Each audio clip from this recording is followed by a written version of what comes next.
are in the politically and electorally vibrant Bandipora district now. In the third phase that's going to happen on the first, Bandipora will also go to polls. Now, why this is vibrant? Because it has always been politically very active. People are politically aware, and more than the 370, more than the India-Pakistan issues, the turmoil, the unrest, it's developmental issues that work in Bandipora.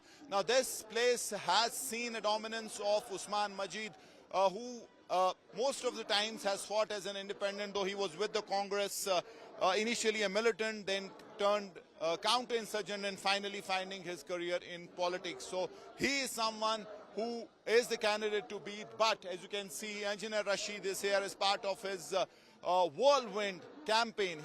As soon as he came out of Tihar, he started his campaign, and he has been campaigning absolutely without a break from the last 15 days. Day and night he's been crisscrossing the vast political landscape of Kashmir, from South Kashmir to Central and now North Kashmir, which is considered as his stronghold, his strong bastion.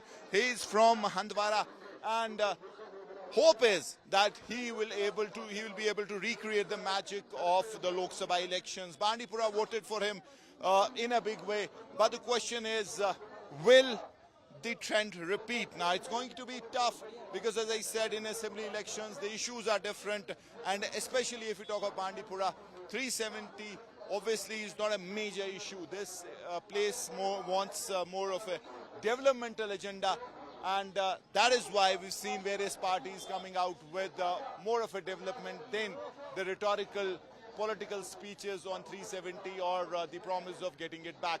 So absolutely electric, vibrant, enthusiastic atmosphere. And as you can see, there are hundreds assembled to listen to Engineer Rashid. But as I said, the big question is, will he be able to do what he did in Lok Sabha? Will his coming out of jail and campaigning, in fact, is it a bane or boon for his party? Because there are many who feel that while in jail his appeal was more, and outside jail it may not be the same. But everything will be decided on the 8th of October. But as of now, Bandipora, a place in North Kashmir, is election bound, and electric atmosphere, campaigning, candidates, everyone trying to put his best foot forward to ensure that they manage to reach the maximum of people. With Campus and Tariq Lone, Mir Farid, Bandipora for India Today.